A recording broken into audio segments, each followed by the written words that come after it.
Mr. Chair, Excellencies, distinguished delegates. At the outset, let me congratulate the Alliance for completing its 15 years. We appreciate the important work that the High Representative has planned to undertake in the Action Plan 2019 to 2023. The world today is undergoing an unprecedented crisis. The current pandemic has not only generated multifaceted challenges, but also spawned mistrust, intolerance, hatred, and suspicions. In the face of increasing trend of hate speech, and xenophobic statements, the theme of today's meeting, Shaping a Better World, Building Cohesive and Inclusive Societies in a Challenging COVID-19 Environment, has aptly chosen.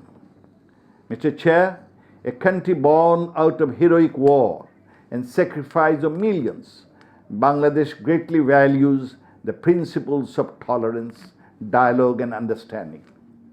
The components of peace, democracy, secularism, and social and religious tolerance, ethnic diversity, and communal harmony are held high as the fundamental principles of our Constitution.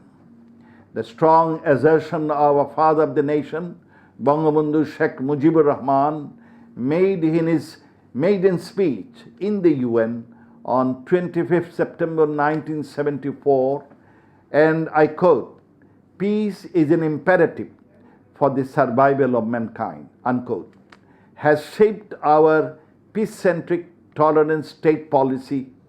Guided by the vision, we have conceptualized the idea of culture of peace and has been facilitating a resolution in the UN for the last 21 years. We believe that wars and violence emanate from a mindset of hatred and intolerance. Uprooting over 1.1 million ethnic minority persecuted Rohingyas of Myanmar is an example of it. Therefore, in order to achieve peace and harmony, we must inculcate a mindset of tolerance, a mindset of respect and love for others, irrespective of religion, ethnicity, color, and race. This alliance of civilization can be an effective soft power to bring about changes in the mindset of people, which is essential for a sustainable world of peace and stability. Mr. Chairman, COVID-19 is confronting our societies with a daunting degree of disruption. It has already caused a huge loss of lives and threatened our hard-earned development gains. Countries experiencing fragility, protracted conflict, recurrent natural disasters, or forced displacement face a multiple burden.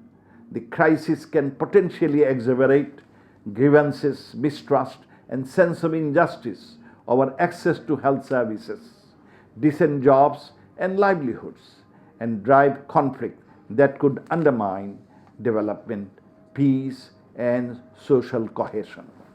However, the lessons from the previous crises tell us that inclusion, partnership, and diversity are critical for recovery and resilience. At this challenging time, more than ever before, we must reinforce social cohesion and peaceful coexistence to contribute to preventing social tensions between individuals and communities. I hope the Alliance will forge new and innovative partnerships in pursuit of peace, justice, and human dignity as we recover from the COVID environment. I thank you. Joy Bangla, Joy Bangabandhu.